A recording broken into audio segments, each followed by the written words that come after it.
Atletik berasal dari bahasa Yunani, yaitu atlon atau atlum, yang artinya pertandingan atau perlombaan.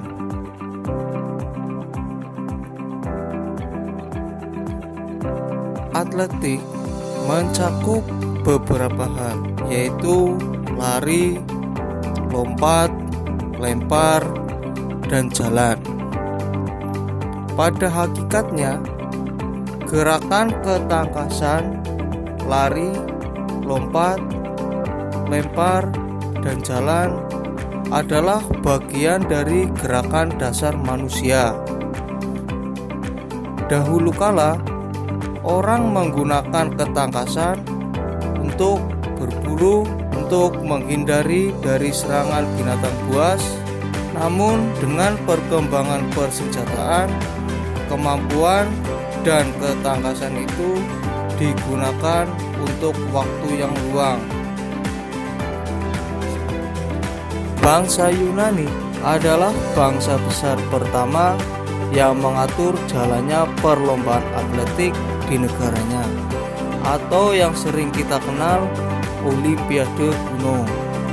Orang-orang Yunani mengagungkan atletnya dengan menyerahkan kehormatan tertinggi kepada atlet yang telah mendemonstrasikan keahlian atletik. Untuk berpuluh-puluh tahun, nomor atletik lari, lompat, dan lempar menjadi fokus kegiatan dalam Olimpiade. Dan dalam masa tahun 664 sebelum Masehi, orang-orang hanya melakukan atletik, baru setelah itu mengenal cabang lain. Bangsa Romawi menjadi jatuh hati pada atletik setelah menaklukkan bangsa Yunani. Bangsa Romawi akhirnya turut dalam Olimpiade sampai Raja Theodorus melarangnya dan menghapus Olimpiade pada tahun 392 sebelum Masehi. Akhirnya kejuaraan atletik diselenggarakan kembali secara sporadis di benua Eropa pada abad pertengahan. Popularitas mulai meluas setelah universitas, sekolah di Inggris mulai memasukkan atletik di dalam lingkungan pendidikannya, sehingga cabang atletik memperoleh kembali keutamaannya berkat dihidupkan kembali sejak 1996 di Athena. Perkembangan atletik di Indonesia. Atletik dikenal oleh orang Indonesia dari orang Belanda. Pada awalnya, kegiatan atletik hanya dilakukan oleh siswa-siswa di sekolah, sedangkan orang di pedesaan tidak mengenalnya. Namun, bangsa Belanda menyadarkan bahwa kegiatan atletik sangat penting untuk politik dan kesegaran jasmani. Sehingga pada tahun 1917, tepatnya tanggal 21 Juli, didirikan Persekutuan Atletik dengan nama Netherlands Indisch Athletic Unie. Pada masa kependudukan Jepang tahun 1942 sampai 1945, kegiatan olahraga mulai berkembang. Pada Januari 1946 diadakan PORI di Solo untuk membina atletik, sehingga pada tanggal 13 September 1950 tokoh atletik berkumpul di Semarang dan lahirlah PASI. Beberapa langkah PASI: yang pertama, melaksanakan kejuaraan atletik di Bandung. Yang kedua, diterima di IAAF supaya atlet-atlet Indonesia bisa ikut event kejuaraan internasional. kegiatan atletik di Indonesia semakin berkembang. Hal ini terlihat dengan adanya kejuaraan PASI di Surabaya tahun 1952, Olimpiade ke-18 Helsinki PON 3 Medan 1953, ASEAN Games 2 Manila 1954, PON 4 Makassar 1957,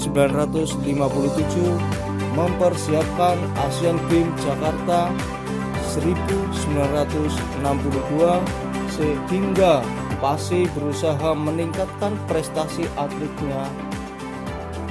Hasilnya pada tahun 2018 lalu Muhammad Zuhri mampu juara dunia kejuaraan atletik junior internasional pada nomor lari jarak pendek.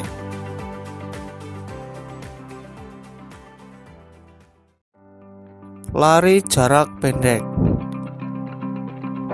Lari merupakan lompatan yang berturut-turut yang di dalamnya terdapat suatu fase di mana kedua kaki tidak menginjak atau menumpu pada tanah. Lari jarak pendek atau sering dikenal dengan istilah sprint memiliki beberapa nomor, yaitu 100 meter, 200 meter, dan 400 meter. Lari sprint ialah lari di mana atlet harus menempuh jarak dengan kecepatan semaksimal mungkin. Lari jarak pendek memiliki 3 teknik, yaitu teknik start, teknik lari, dan teknik finish. Teknik start. Lari jarak pendek menggunakan start jongkok. Start jongkok terbagi menjadi 3 aba-aba, yaitu bersedia, siap, ya. Start jongkok juga dibagi menjadi 3 jenis, yaitu short start, medium start, yang terakhir long start. Ketiga start pendek ini memiliki karakteristik tersendiri. Short start atau start pendek yaitu start di mana posisi ujung tungkai belakang sejajar dengan tumit tungkai depan. Medium start atau start menengah yaitu posisi tungkai depan dan belakang berada pada jarak 1 tungkai. Long start atau start panjang, posisi ini lutut sejajar dengan tungkai depan ketika pada aba-aba bersedia.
Demikian materi lari jarak pendek yang saya berikan. Silahkan kalian pelajari dan kalian praktekkan. Jangan lupa gunakan protokol kesehatan dengan selalu menggunakan masker, jaga jarak, dan rajin cuci tangan. Tetap semangat dan sukses selalu. Assalamualaikum warahmatullahi wabarakatuh.